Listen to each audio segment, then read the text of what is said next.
Čaute, vítam vás u nového devlogu a ako už si môžeš povšimnúť, tak už tu môžeš vidieť nejaké prvé zmeny, konkrétne áno, pridal som už konečne vodu, takže už tu niečo konečne je. A to je asi taká hlavná zmena, proste tá voda, jo. Není úplne presná, pretože tuto niekde, jak je to hlbšie, jak je táto prehlbina proste taká hlbšia, tak sem tá voda až nedopadá, každopádne ani to nebudem tam nejak upravovať, pretože ten hráč vlastne konec koncov aj tak do tej vody nepôjde. Alebo teda aspoň nemal by ísť, hej, pretože to není proste súčasť prvej misie, takže absolútne v pohode. Tá voda je vlastne iba pre taký vizuál, aby tam proste niečo bolo. Ale strašne sa mi to ľúbi a ja si myslím, že to vyzerá brutálne dobre. Hlavne sa mi páči proste, ako to tuto na koncoch robí tieto vlny jak keby. A je to úplne perfektné proste. I like it. OK, to sa podarilo. Ďalšia vec, ktorú som teda implementoval, ktorú som pridal, je UI-ko. Konkrétne teda už pracujem alebo začínam pracovať na UI-ku hráča, čiže keď si to testujeme, tak už tu vidíš nejaký ten základ. Upravil som dokonca aj crosshair, pretože crosshair som mal doteraz vyriešený cez add-on alebo proste library Crosshair Maker. Lenže ja som to skúsil takto importovať aspoň pre test do UI-ka a akože vyzerá to fajn. Výhodou toho, že to bude urobené ten crosshair cez UI-ko je dynamickosť, by som povedal, pretože napríklad keď hráč zoberie nejaký predmet, tak ten crosshair sa mu napríklad môže zmeniť na inú ikonu a tým pádom vlastne bude vedieť, že daný predmet môže zobrať, ale to ešte samozrejme uvidím, či takto nechám.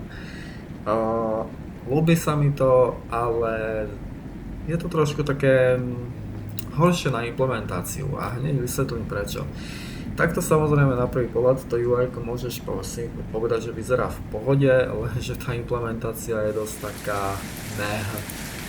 A samozrejme toto není finálna verzia UI-ka, tie HPčka, ten health, čo vidíš vľavo dole, tak samozrejme ešte nefungujú, pretože na to nemám ešte ani vytvorený skript ani nič, takže to ešte proste nefunguje. Zrýchlil som trošku kvapky dažďa by the way, lebo mi prišli, že padali dosť akože pomaly, tak som tam trošku akoby pridal nejaký ten steroidíček a padá to trošku akoby viac rýchlejšie. Myslím si, že to vyzerá takto lepšie, tak viac realistickejšie. Dobre, UI-ko. Ako sa to borí v tomto programe UI-ko? Alebo teda on sa to nazýva screen, ja som si to proste premenoval na UI. Máte tu vlastne programovací jazyk podobný HTML a CSS, čiže vlastne to UI-ko sa tvorí cez HTML a CSS, keď to mám povedať úplne zjednodušene, lenže nepodporuje to všetky funkcie HTML a CSS toho oficiálneho, pretože tento engine má napísaný akoby vlastný systém. Niektoré veci tam sú totožné s HTML-kom, niektoré sú trošičku pozmenené, každopádne to není ten hlavný problém. Ten hlavný, ani možno nie problém, ale proste taká feature, ktorá proste by mala byť trošku viac doladená, môj názor, je ten, že ja teda na tvorbu toho UI-ka používam Razer Designer od XAZWare. Zajímavý autor. Každopádne, aby som, ja nechcem akože nejak hejtiť alebo niečo, ale proste asi budem musieť povedať v tomto prípade nejak pravdu, nebudem to nejak zbytočne akože klamať, že je to dobré, keď to vlastne není dobré. Editor sám o sebe, alebo teda ten dizajner funguje ako asi v pohode, tam s tým není nejaký problém. Sú tam samozrejme nejaké schoolingy, ktoré treba dovychytať, ale viac menej vytvoríte s tým úplne v pohode UI-ko. Čo mi tak asi na tomto vadí je to, že po každý krát, čo otvorím ten dizajner, tak sa niektoré veci proste niekedy neuložia a teda musím ich znovu reorganizovať, znovu ich dávať na to miesto, kde majú byť. Takže je to trošku také, no na nič. A dúfam teda, že autor to opraví, že to proste bude fungovať, pretože ten autor to prezentuje ako project settings, kde to mám, autor to sám prezentuje akože extrémne funkčný, mocný nástroj, lenže kamo, toto má od extrémne funkčného, mocného nástroja ešte hodne ďaleko. Ako máš co robiť, kámo, akože. Performance is great, proste som s tým niečo, proste sú tu funkcie, čože samozrejme dobré, je to v pohode, len z hľadiska funkčnosti by to fakt mohlo byť o niečo lepšie, akoby môj názor. Nepracuje sa mi v tom úplne akože najhoršie, ale zase není to zase ani nejaký extra zážitok pre mňa. Hlavne, ako som už teraz spomínal, ma vytača to, že ako náhle si do toho UI-ka niečo pridám, do toho designéra, nejaké elementy tam proste pridám, no vytvorím si proste UI-ko, zatvorím ten dizajner, potom ho napríklad zase otvorím a je to celé rozhádzané. Takže zase proste musím naklikávať, upravovať proste, kde to bolo. Jo, ako keď máš nejaké jednoduchšie UI, ako mám zatiaľ napríklad ja, tak je to asi v pohode. Ale keď napríklad budeš potom časom v tom dizajnu tvoriť nejaké menúčka, nejaké shopy alebo obchody, ako good luck, budeš potrebovať pevné nervy. Zatiaľ to teda asi, ja som rozmýšľal, ako toto vyrieším, či proste budem to HTML, alebo teda ten Razor, ono sa to oficiálne teda v Sandboxe volá Razor, nie HTML a CSS, ale Razor a SCSS, ale teda aby sme sa pochopili, tak to proste budem volať pre tieto účely HTML a CSS.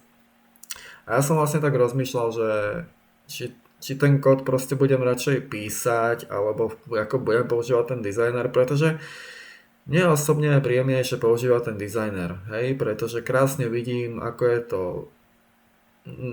respektíve kde to je na tej obrazovke vyobrazené, alebo kde to proste bude. A viem si to krásne naklikať, roztiahnuť, vložiť, kde presne potrebujem a tak ďalej. Čož vlastne v kóde tam si to musíš iba v hlave vizualizovať, hej. A tým, že niektoré tie funkcie sú aj upravené, tak ja si musím zase naštudovať aj tú dokumentáciu, čo je tam všetko upravené, aké funkcie tam treba, hento s tamtým. Takže je mi príjemnejšie používať ten dizajner, ale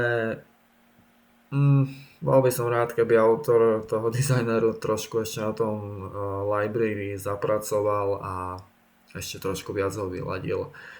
Môže ma aj tak moc neštve, že tam nie sú nejaké klávesové skratky, ale fakt tá funkčnosť by mohla byť lepšia, no, pretože napríklad sa mi aj stalo, že keď som tvoril,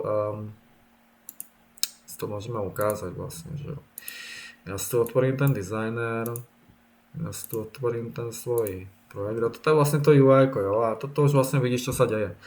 Ja mám na strede crosshair, ktorý tu nevidíš, pretože on sa mi zase jebol sem do rohu. Takže ja po každý krát, čo si otvorím toto UI, tak musím kliknúť na Canvas, tu toto všetko reorganizovať takto. A teraz to mám proste na strede. A je to proste otravné robiť to po každý krát, hej, proste chceš pridať iba jednu malú vec alebo upraviť jednu malú vec v tom UI a musíš to prakticky celé prerábať. Proste, kamo, no tak. Come on. That's not what I want. A neželenia, ale tyjo, však viac ľudí toto asi bude štvať. Každopádne toto vidíš to UI-ko. Ja to trošku oddialím. Tuto je teda ten health, tuto v strede ten miniatúrnik rozheriček tady. A ono sa to potom dá prepojiť s C-Sharpom, takže akoby naskriptovať sa to úplne v pohode dá. ďalšia vec, ktorá ma tu vlastne štve, alebo ani nie, že tak asi, áno, sere ma to. Ja keď som vlastne tvoril túto časť, tak neviem, či som klikol nejak nešťastne alebo čo, ale ono to vlastne funguje na takom princípe, že tuto mám ten panel, tuto je ten health bar, tuto je vlastne ten inner časť, tá hlavná, to je vlastne ten celý health bar. Toto je vlastne tá vnútorná časť, ktorá signalizuje vlastne to, koľko má percent HPčok, potom sa to tuto cez percenta nejak bude skriptom tvoriť, ale OK, to teraz nie je podstatné. Ten skript ešte aj tak nemám vytvorený, takže prosto a jednoduše to nemám, no. Anyway, ako som spomínal, neviem, či som na niečo zle klikol, ale proste sa mi to tu celé rozházalo a musel som to robiť vlastne na novo, pretože už mi to nesedelo, takže som to tu musel všetko mazať a pridávať to tam na novo. No, neviem, no. Keby som to napísal, asi by som to mal hotové skôr, ale tak samozrejme pevne verím, že tento dizajner sa ešte bude zlepšovať a bude OK. Teraz som si tu všimol nejaké ďalšie tlačítka, napríklad refresh a Chrome. What is this? Border, Chrome, aha. Kto očividne nič ani nerobí. A počkaj, robí, aha, ono mi to tu zhodzuje oné, OK. Je to akože šikovný dizajnériček, ale hovorím, ja ešte na čom pracovať. Veru. Napríklad ten crosshair, neviem, či úplne na strede, on nevyzerá, že je úplne na strede, kámo. Môžeš byť prosím ťa viac na strede? Can I somehow tell you to be more on the thread? No, ale sa mi to tu rozhádzalo. Takže what I'm supposed to do now? Wait. Relative? Jo, relative, OK. Takže to k tomu, no. Takže dokonca vlastne možno je ten crosshair na stredu. Neviem, buď není, alebo možno len tento grid, ten layout proste je trošku nakrivo. I don't know. Ale tak ako zase riešiť tu nejaké úplné milimetre, to asi nedáva úplne zmysel, ale OK. Takže tak, dizajner, akože hovorím, ja som to aj tomu autorovi napísal, pretože včera som proste riešil problémy s tým dizajnerom a ja som mu proste aj napísal, že nápad dobrý, ale z hľadiska funkčnosti skrátka je na čom ešte pracovať a za týmto názorom si stojím proste. Takže tak, je to šikovná vec, samozrejme určite, ja to proste ten dizajner využívať aj naďalej budem, len som chcel takto akoby sa trošku posťažovať, že není to úplne OK, no. Ale každopádne na tú vodu som najviac hrdý, pozrite sa ako krásne to vyzerá, joj, mám tu dokonca pripravenú aj lodičku, kúkaj. Aha. Aj, počkaj. Ja to mám vypnuté. Ha, kokot. Kúkaj na lodičku, no není krásna. Ako samozrejme, opäť je to iba prototyp, dočasný model, proste bude sa potom upravovať, aby to viacej sedelo do toho príbehu. Nebudú tam random modely, hej, proste ja sa budem snažiť vyberať modely tak, aby to sedelo do tej hry, aby to proste aj vizuálne bolo dobré, aby to tam sedelo do toho príbehu, aby to sedelo vlastne do toho environmentu.